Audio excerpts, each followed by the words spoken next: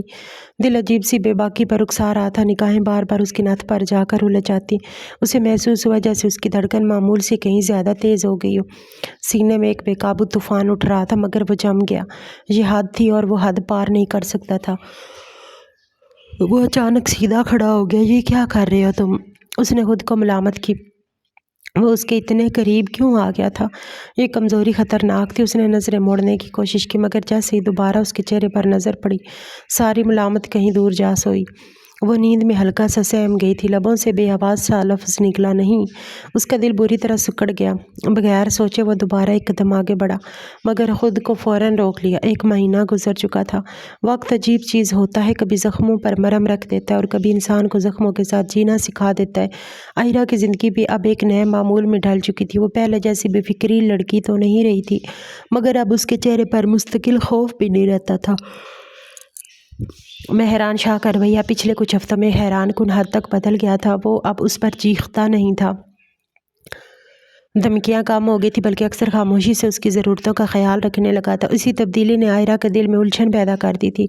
آج شام وہ حسب معمول ڈرائنگ روم میں بیٹھی ٹی وی دیکھ رہی تھی۔ ہاتھ میں چپس کا پیکٹ تھا اور بال ڈھیلے سے کلپ میں بندھے ہوئے تھے۔ سادہ سا گھر کا لباس، بغیر کسی تیاری کے، بالکل بے پرواہ انداز۔ صبح مہران نے جاتے ہوئے صرف اتنا کہا تھا، شام کو کچھ مہمان آ رہے ہیں، مگر کون مہمان، یہ بتانے کی ضرورت اس نے محسوس نہیں کی تھی۔ وہ عائرہ نے بھی زیادہ سوال نہیں کیا۔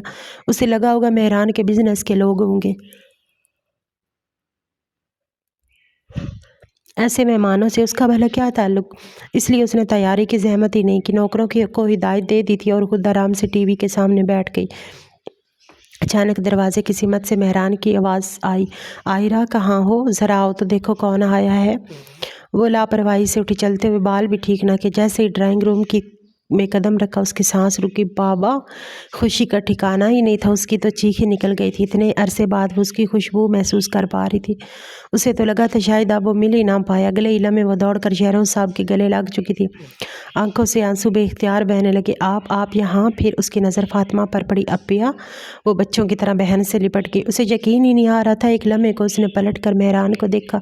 وہ خاموش کھڑا تھا، ہونٹوں پر ہلکی سی مسکراہٹ لیے۔ تب شہروز صاحب محبت سے اس کے سر پر ہاتھ پھیرتے ہوئے بولے، بیٹا تمہارے شوہر نے ہمیں بلایا ہے۔ عائرہ حیران رہ گئی۔ اور صرف بلایا ہی نہیں، وہ خوشی سے بولے، میرے بزنس کو دوبارہ کھڑا کرنے میں بھی بہت مدد کی ہے۔ عائرہ نے چونک کر مہران کی طرف دیکھا۔ یہ خود میرے پاس آئے، پارٹنر سے بات کی، قرضے ری اسٹرکچر کروائے، حتیٰ کہ اپنی سرمایہ کاری بھی شامل کی۔ شہروز صاحب کی آنکھوں میں اب وہ شکست نہیں تھی جو 1 ماہ پہلے تھی۔ وہ مطمئن لگ رہے تھے۔ میں سمجھتا تھا یہ سخت انسان ہے، مگر اصل میں دل کا بہت بڑا نکلا۔ اب تو دوسروں کی مدد بھی کرتا ہے۔ فاطمہ بھی مسکرا دی۔ ہم تو پہلے ہی آنا چاہتے تھے، مگر تمہارے محترم شوہر نے منع کر دیا۔ عائرہ نے حیرانی سے پوچھا، کیوں؟ فاطمہ ہنس پڑی، کیونکہ آج تمہاری سالگرہ ہے اور یہ سب سرپرائز پلان تھا۔ عائرہ کی آنکھیں نم ہو گئی۔ اس نے دھیرے سے مہران کو دیکھا۔ وہ شخص جس سے وہ کبھی ڈرتی تھی، آج اس کے خاندان کی خوشی کی وجہ بنا کھڑا تھا۔ مہران نے مصنوعی خفگی سے کہا، میں نے کہا تھا نا تیار ہے نا؟ مگر بیگم صاحبہ تو ٹی وی دیکھنے میں مصروف تھی۔ عائرہ شرمندگی سے مسکرا دی۔ چلے فاطمہ، مہران بولا، آپ ہی اپنی بہن کو تیار کر دیں، ہم نیچے باقی انتظام دیکھتے ہیں۔ فاطمہ اسے اوپر کمرے میں لے گئی۔ دروازہ بند ہوتے ہی عائرہ نے فوراً پوچھا، اپیہ یہ سب سچ ہے؟ فاطمہ نے آئینے کے سامنے اسے بٹھاتے ہوئے نرم آواز میں کہا، ہاں عائرہ، شاید وہ پہلے ایسا نہیں تھا جیسا ہم نے سمجھ لیا تھا۔ وہ بال سنوارتے ہوئے بولی، اس کے والدین کی وفات کے بعد لوگوں نے اسے بہت دھوکے دیے، تبھی اس نے سخت ہونا سیکھ لیا، لوگوں کی مجبوریوں سے فائدہ اٹھانا شروع کیا۔ عائرہ خاموشی سے سن رہی تھی، لیکن فاطمہ مسکرائی۔ تمہارے آنے کے بعد وہ بدل رہا ہے، تمہاری خاموشی، تمہاری معصومیت، شاید اس کے اندر کا انسان واپس لے آئی ہے۔ عائرہ کی پلکیں جھک گئیں۔ تمہیں بھی اب اس کے ساتھ اچھا چلنا ہوگا۔ ہر انسان کو دوسرا موقع ملنا چاہیے۔ کچھ دیر بعد عائرہ مکمل تیار ہو کر نیچے آئی۔ گھر روشنیوں سے جگمگا رہا تھا۔ سالگرہ کی سجاوٹ کے ایک مہمانوں کی ہلکی چہل پہل، سب کچھ خواب جیسا لگ رہا تھا۔ مہران کی نظر جیسے ہی اس پر پڑی، وہ چند لمحے اسے دیکھتا رہ گیا۔ آئرہ واقعی خوش لگ رہی تھی، اس بار زبردستی نہیں، دل سے۔ پارٹی کے دوران وہ بار بار محبت بھری نظروں سے میران کو دیکھتی رہی، جیسے پہلی بار اسے سمجھ رہی ہو۔ آخر کار میران اس کے قریب آ کر جھکا اور آہستہ سے بولا، باقی محبت کمرے میں جا کر جتانا، میں بے صبرا انسان ہوں۔ وہ شرارتی انداز میں مسکرایا، سب کے سامنے کوئی گستاخی کر بیٹھا تو بعد میں شکایت کرو گی کہ کیا ایسا کیوں کیا؟ آئرہ کے گال سرخ ہو گئے، وہ نظریں جھکا کر مسکرا دی۔ اس لمحے دونوں کے درمیان خوف نہیں تھا، بس ایک نرم سا تعلق تھا جو آہستہ آہستہ حقیقت بن رہا تھا۔ دو دل جو کبھی زبردستی جوڑے گئے تھے، اب واقعی ایک دوسرے سے جڑنے لگے تھے۔